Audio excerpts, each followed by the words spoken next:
Have you ever had a moment where words slip out of your mouth before your brain can catch them? That split second where your heart stops as you realize what you've just said?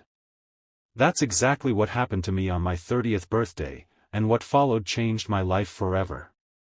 If you've ever taken a risk that terrified you, or wondered what might happen if you spoke your truth, even accidentally, this story might just give you the courage you need. Hit that like button if you've ever had a moment of accidental honesty, and subscribe to follow more stories about life's unexpected turns. The fluorescent lights of the office buzzed overhead as I stared at my computer screen, the numbers on the quarterly report blurring together. It was my birthday, my 30th, and I was spending it like I'd spent the last 5, buried in spreadsheets at Horizon Marketing, where I'd worked since graduating college. Alex? You still here?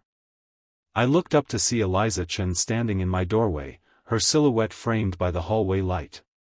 As the CEO of Horizon, she rarely ventured down to our floor, but when she did, the entire office noticed. It wasn't just her position that commanded attention, it was everything about her. The way she carried herself with quiet confidence, how she listened intently when anyone spoke, the subtle smile that appeared when she was pleased with something. Just finishing up the Thompson account, I said, straightening in my chair. She stepped into my office, glancing at the small cupcake with a single candle on my desk. Working late on your birthday? I was surprised she remembered. We'd only mentioned it in passing during a team meeting last week. The work doesn't stop for birthdays, I said with a shrug. It should. She leaned against my desk, arms crossed. Everyone else has gone home. You should too. Almost done, I promised, though we both knew I'd say that even if I had hours of work ahead. She studied me for a moment, her dark eyes thoughtful. You know, Alex, there's more to life than quarterly reports. Says the woman who built this company from nothing by working 18-hour days. She laughed, a genuine sound that I rarely heard in the office. Touché. But I've learned my lesson. There's a difference between working hard and living at work.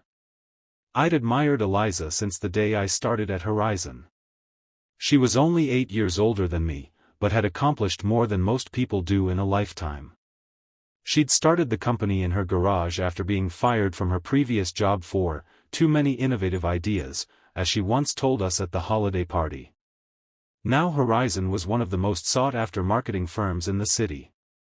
Any big plans for the milestone birthday? She asked. This is it, I gestured to my desk. Living the dream. She frowned. That's unacceptable. No one should be alone on their birthday. I'm not alone.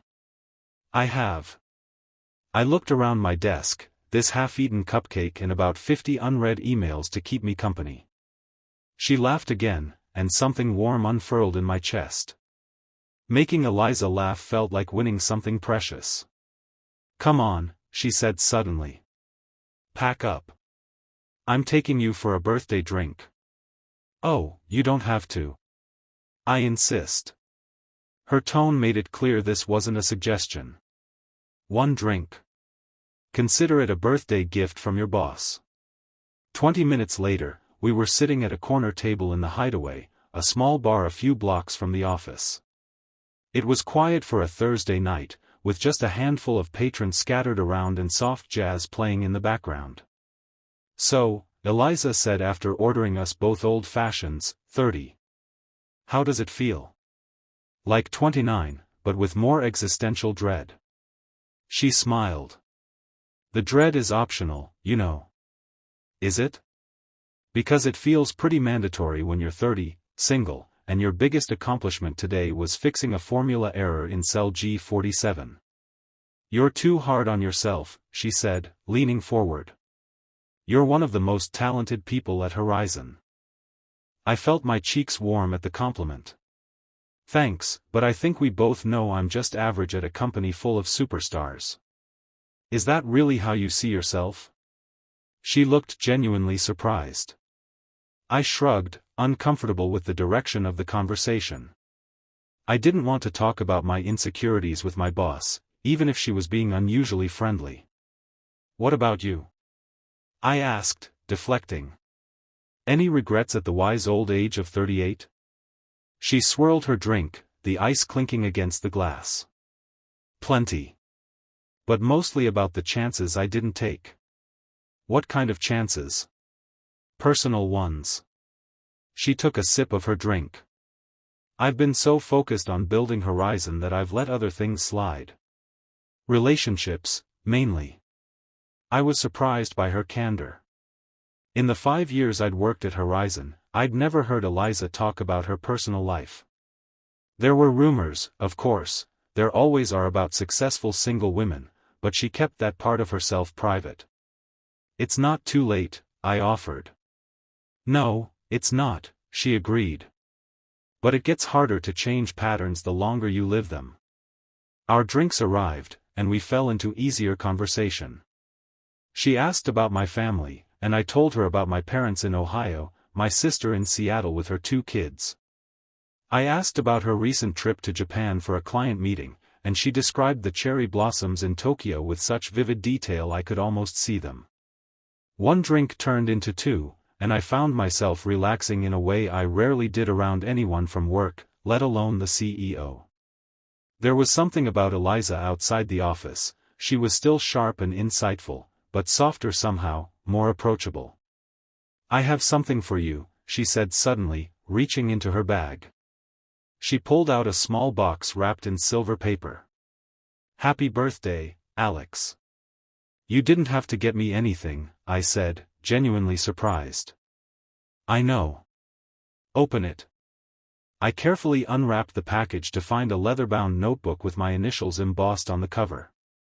It's beautiful, I said, running my fingers over the soft leather.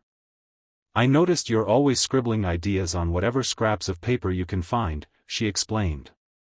I thought you might like something more permanent.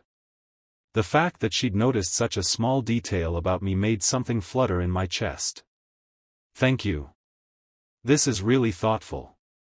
You're welcome. She smiled, and in the dim light of the bar, with her guard down, she looked younger, more carefree than I'd ever seen her. Maybe it was the drinks, or the unexpected kindness of the gift, or simply the surreal feeling of sitting across from Eliza Chen in a bar on my birthday, but something shifted inside me. A recklessness I didn't know I possessed bubbled to the surface. You know, I said, the words tumbling out before I could stop them, if you keep being this nice to me, I might have to marry you. As soon as the words left my mouth, I froze. Time seemed to stop as I realized what I just said to my boss, my female boss, who had never given any indication she might be interested in women, let alone me. I opened my mouth to backtrack, to laugh it off as a bad joke, but before I could speak, Eliza's expression changed. The surprise in her eyes gave way to something else, something I couldn't quite read. She leaned forward slightly, her voice dropping to just above a whisper. My place. Tonight. Bring a ring. My heart stopped. Was she joking? Was this some kind of test? I searched her face for any sign that she was mocking me, but all I saw was intensity and something that looked remarkably like hope. I started, but she stood up, gathering her coat and bag. I need to go, she said, her professional demeanor sliding back into place. Thank you for the drink and the company. Eliza, wait, I stood too, nearly knocking over my chair in my haste. She paused, looking back at me with an expression I'd never seen before, vulnerable, almost uncertain. I meant what I said, Alex. Her voice was quiet but firm. The choice is yours. And then she was gone, leaving me standing alone in the bar, clutching the notebook she'd given me, wondering if I'd imagined the entire exchange. I spent the next hour in a daze, walking aimlessly through the city streets as my mind raced. Had Eliza Chen, my boss, the woman I'd secretly admired for years, just invited me to her home with the implication of something more? Or had I catastrophically misinterpreted a joke? The rational part of my brain insisted it had to be the latter. Eliza was successful, sophisticated, and could have anyone she wanted. Why would she be interested in me, her unremarkable employee? Besides, office relationships were complicated enough without adding a power dynamic like ours to the mix. But another part of me, a part one usually kept carefully contained, whispered that maybe, just maybe, she meant it. There had been moments over the years, lingering glances, conversations that seemed to carry double meanings, the way she sometimes sought me out specifically for projects when there were more qualified team members available. I found myself outside a small jewelry store, its windows still lit despite the late hour. Without fully deciding to, I pushed open the door, the bell above it announcing my entrance. An elderly man looked up from behind the counter. "Can I help you?" "I need a ring," I said, the word sounding strange in my own ears. "Engagement? Anniversary?" I hesitated. "I'm not sure yet." He smiled knowingly. "Ah, keeping your options open. Smart." I browsed the cases, overwhelmed by the choices and the absurdity of what I was doing. I wasn't actually going to show up at Eliza's with a ring. That would be insane. Career suicide. Possibly the most embarrassing moment of my life if I'd misunderstood. And yet. "This one," I said, pointing to a simple silver band with a small moonstone. It wasn't flashy or traditional, but something about it reminded me of Eliza, elegant, unique, with hidden depths. "Excellent choice," the jeweler said. "Would you like it gift-wrapped?" 20 minutes and far too much money later, I left the store with a small velvet box in my pocket. I still hadn't decided what I was going to do with it. The sensible thing would be to return it tomorrow, chalk the whole evening up to birthday madness, and pretend nothing had happened. But as I stood on the sidewalk, I realized I didn't want to be sensible. For once in my carefully planned life, I wanted to take a risk. I pulled out my phone and looked up Eliza's address in the company directory. She lived in Westwood Heights, an upscale neighborhood about 30 minutes away. Before I could talk myself out of it, I hailed a cab. The ride gave me time to second-guess myself repeatedly. What was I doing? This could cost me my job. My professional reputation. My dignity. But every time I nearly told the driver to turn around, I remembered the look in Eliza's eyes when she'd said, "The choice is yours." The cab pulled up outside a modern townhouse with large windows and a small, meticulously maintained garden. Lights glowed warmly from within. I paid the driver and stood on the sidewalk for a long moment, gathering my courage. Finally, I walked up to the door and rang the bell, my heart pounding so hard I was sure it was audible. The seconds stretched into an eternity before the door opened.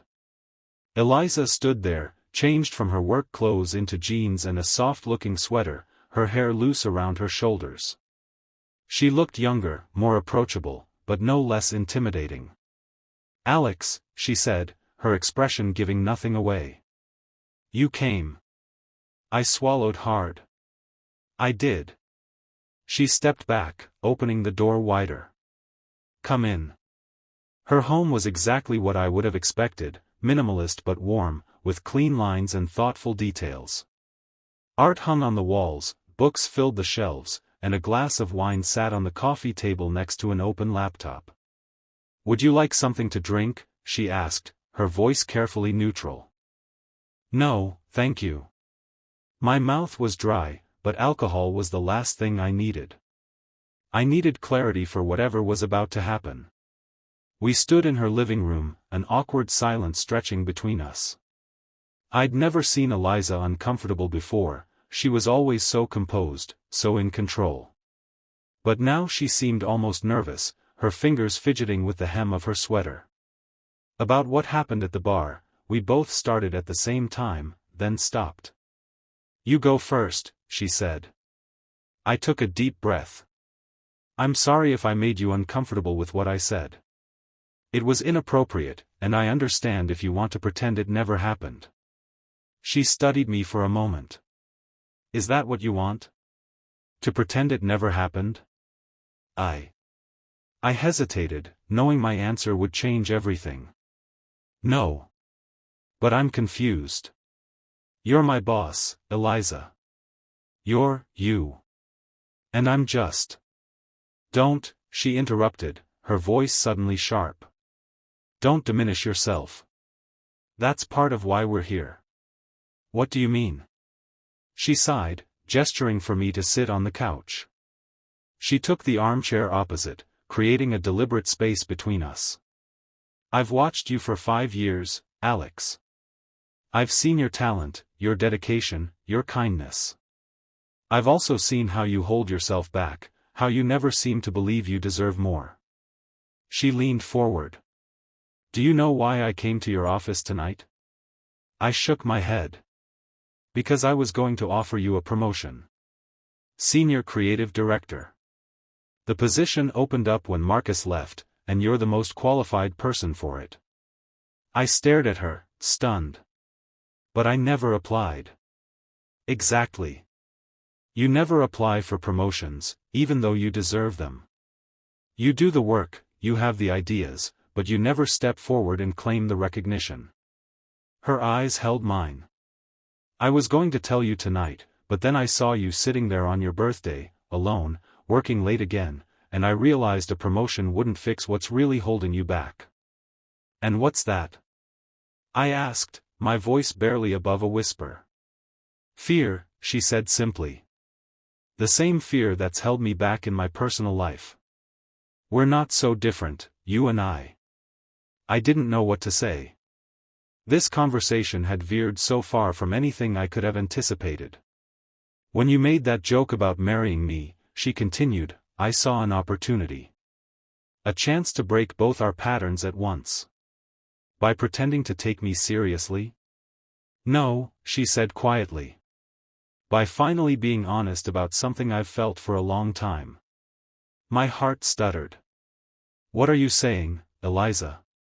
She stood up and moved to sit beside me on the couch, close enough that I could smell her perfume, something subtle and warm. I'm saying that I've been attracted to you since your interview 5 years ago. I'm saying that I've kept my distance because I'm your boss and because I didn't think you saw me that way. I'm saying that when you made that joke tonight, I decided to take a chance, because life is too short for regrets. She paused.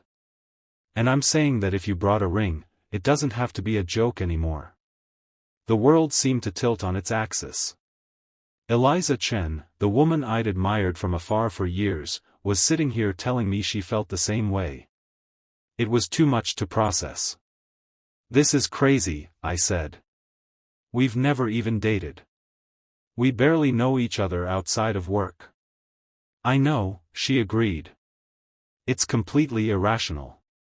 But sometimes the biggest risks lead to the greatest rewards. She reached out and took my hand. I'm not actually suggesting we get married tonight, Alex.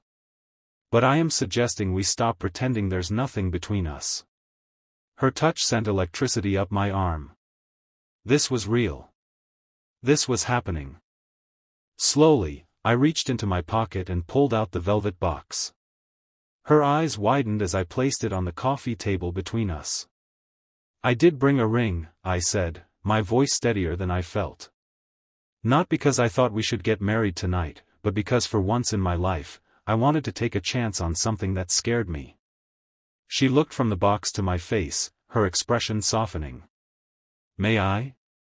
I nodded, and she picked up the box, opening it carefully. Her breath caught when she saw the moonstone ring. It's beautiful, she whispered. It reminded me of you, I admitted. Elegant but not conventional. She smiled, and it was like watching the sun come out. Will you put it on me? Not as an engagement, not yet, but as a promise. A promise that we'll see where this goes, without fear holding us back. With trembling fingers, I took the ring from the box and held it up between us. The moonstone caught the light, shimmering with hidden blues and purples. Are you sure about this? I asked, giving her one last chance to back out, to laugh it off as a birthday prank gone too far. Instead of answering, Eliza extended her right hand, not her left, a subtle acknowledgement that this wasn't quite an engagement, but something else, something with its own meaning. I slid the ring onto her finger, where it fit perfectly, as if it had been made for her. We both stared at it for a moment, the weight of what we were doing settling around us. I've never done anything this impulsive in my life, I confessed. Neither have I, she said, looking up from the ring to meet my eyes. It's terrifying. Completely terrifying, I agreed, and then, because I couldn't help it, I started to laugh. After a moment of surprise, Eliza joined me, and suddenly we were both laughing uncontrollably, the tension of the evening breaking like a wave. When our laughter finally subsided, something had changed between us. The awkwardness was gone, replaced by a strange, comfortable intimacy. So what happens now? I asked. Now, she said, reaching out to tuck a strand of hair behind my ear, her fingers lingering against my cheek, we talk. Really talk. Not as boss and employee, but as Eliza and Alex. And we did. For hours, we sat on her couch, trading stories and secrets, filling in the gaps of what we knew about each other. I learned that she played the cello, that she had a weakness for bad reality TV, that she'd been engaged once in her 20s but broke it off when she realized she was more in love with the idea of stability than with her fiancé. She learned about my childhood in Ohio, my dream of writing a novel someday, my fear that I'd always be too cautious to live the life I really wanted. As the night deepened, our conversation flowed more easily, punctuated by comfortable silences and moments of surprising connection. It's almost morning, she said eventually, glancing at the window where the first hint of dawn was lightening the sky. I should go, I said, though I made no move to leave. Or you could stay, she suggested softly. Just to sleep, she added quickly. It's been a long night. It had been the longest, strangest, most wonderful night of my life. I'd like that, I said. She led me to her bedroom, lent me a t-shirt to sleep in, and we lay down together on her bed, a careful distance between us. But as the room grew lighter with the approaching day, that distance gradually disappeared, until I was curled against her side, her arm around me, my head on her shoulder. Happy birthday, Alex, she whispered into my hair. I smiled against her shoulder. Best birthday ever. I woke to the smell of coffee and the sound of soft music playing. For a moment, I was disoriented, the unfamiliar room confusing me until the memories of the night before came flooding back. Eliza. The ring. Our conversation that had stretched until dawn. I sat up, running a hand through my tangled hair. Eliza's t-shirt was soft against my skin, smelling faintly of her perfume. On the bedside table was a glass of water and a note, in the kitchen when you're ready. No rush. E. After using the bathroom and making a futile attempt to tame my hair, I followed the scent of coffee through the apartment. I found Eliza in the kitchen, dressed in fresh clothes, her hair damp from a shower. She was making pancakes, moving around the kitchen with the same efficiency she showed in board meetings. Good morning, I said, suddenly shy in the light of day. She turned, a smile spreading across her face when she saw me. Good morning. Sleep well? Better than I have in years, I admitted. It was true, despite the late hour and the emotional intensity of the night, I'd slept deeply and peacefully. Coffee? She offered, gesturing to a mug she'd already prepared.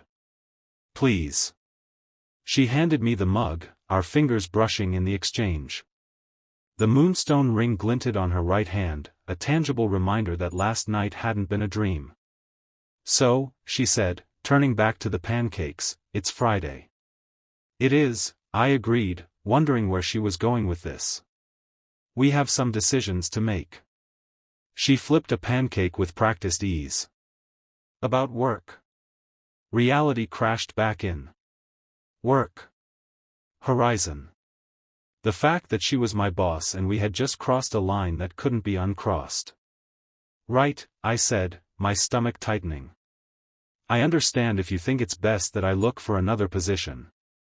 She turned to me, spatula in hand, her expression incredulous. Is that what you want? No. But I thought, the company policies. Alex, she interrupted, setting down the spatula and moving toward me. I'm the CEO. I wrote those policies. And yes, there are rules about disclosure and conflicts of interest, but there are also exceptions and accommodations. She took my hands in hers. I don't want you to leave Horizon unless that's what you want.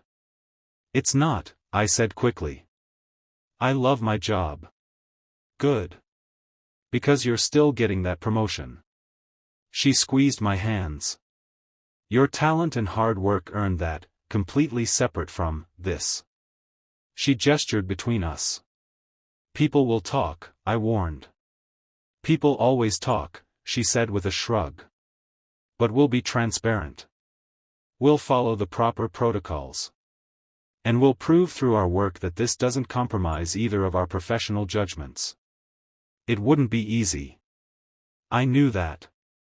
Office relationships rarely are, and ours had the added complication of our positions in the company hierarchy. But looking at Eliza, confident, determined Eliza, I believed we could make it work. Okay, I said. So we disclosed to HR, I accept the promotion, and we date? She smiled, the same smile that had captivated me for years. We date. We get to know each other outside of work. We see where this goes. She lifted her right hand, the moonstone catching the light.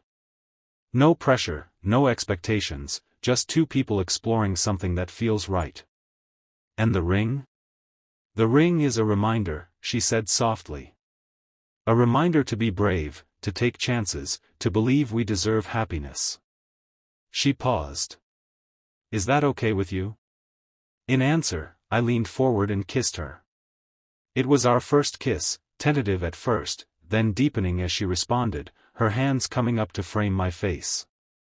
When we finally pulled apart, we were both breathless. I'll take that as a yes, she said, her eyes sparkling. Definitely yes, I confirmed. The pancakes were slightly overdone by the time we got back to them, but neither of us cared. The next few months were a whirlwind of adjustments and discoveries. We disclosed our relationship to HR the following Monday, endured the expected raised eyebrows and whispered conversations, and set about proving that our personal connection wouldn't affect our professional responsibilities. My promotion to senior creative director came with a new office, new responsibilities, and a team of my own to manage. It was challenging, sometimes overwhelming, but Eliza had been right, I was ready for it. I found myself thriving in the role, my confidence growing as I realized I could handle more than I'd ever given myself credit for. Meanwhile, our relationship developed in the evenings and on weekends, away from the watchful eyes of our colleagues. We took things slowly, learning each other's habits and histories, building a foundation that went beyond the initial spark of attraction. It wasn't always easy. We had our first fight 3 weeks in, when I felt she was being harder on my team than others to compensate for our relationship. Our second fight came when I canceled plans because I was working late, falling back into old patterns of prioritizing work above all else. But we talked through these conflicts, finding compromises and understanding that helped us grow stronger together. For months after my birthday, Eliza took me to the Hideaway, the bar where it had all started. We sat at the same corner table, ordered the same drinks, and reminisced about that night. I still can't believe I said that to you, I admitted, shaking my head at the memory of my impulsive "marry me" joke. I still can't believe I responded the way I did, she countered with a laugh. I had been so careful for so long, and then in one moment, I just threw caution to the wind.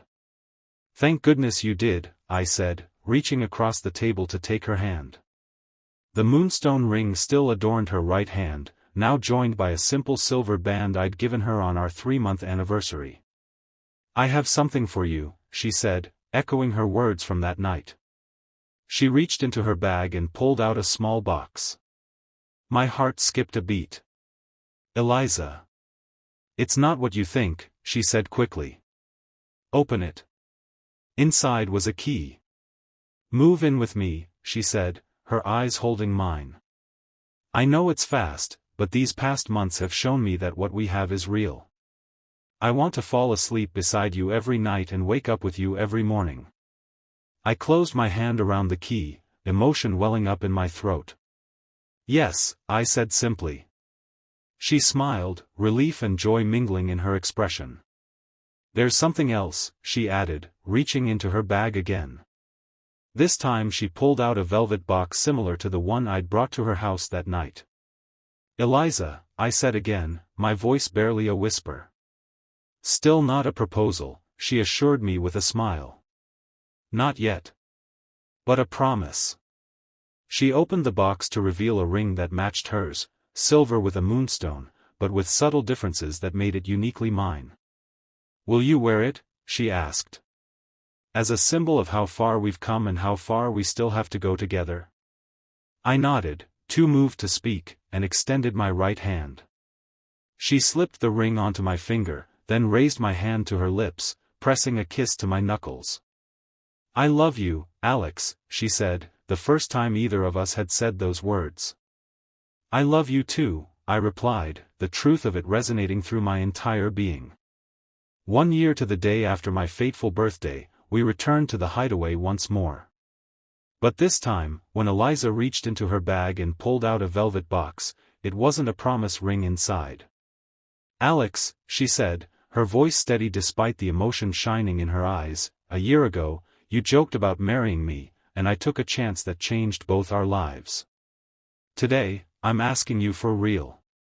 She opened the box to reveal a stunning ring with a moonstone center surrounded by small diamonds. Will you marry me? Tears filled my eyes as I looked at the woman who had helped me find courage I never knew I possessed. Yes, I said. 1,000 times, yes. She slipped the ring onto my left hand, and as we kissed, sealing our engagement, I marveled at how a single moment of reckless honesty had led us here. Our wedding was small and intimate, held in the garden of the house we'd bought together. Eliza wore a sleek white suit, I wore a flowing dress in pale blue, and we both wore our moonstone promise rings alongside our new wedding bands. My team from Horizon sat on one side, her executive staff on the other, all differences and hierarchies set aside for the day. My family had flown in from Ohio and Seattle, embracing Eliza as one of their own. As we exchanged vows, I thought about the journey that had brought us to this moment, from boss and employee to equals, from strangers to partners, from a joke about marriage to the real thing. I never expected to find you, Eliza said in her vows, her voice carrying across the garden. I was so focused on building a company that I forgot to build a life. Thank you for reminding me that success means nothing without someone to share it with. When it was my turn, I spoke from the heart. 1.5 years ago, I accidentally told my boss to marry me, I began, earning laughter from our guests.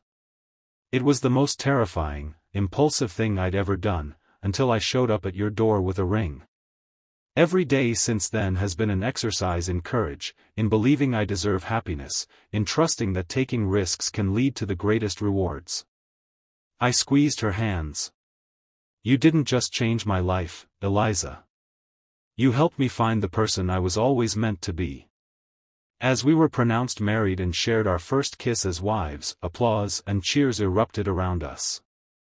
But in that moment, it was just the two of us, Eliza and Alex, two people who had taken a chance on love and found something extraordinary.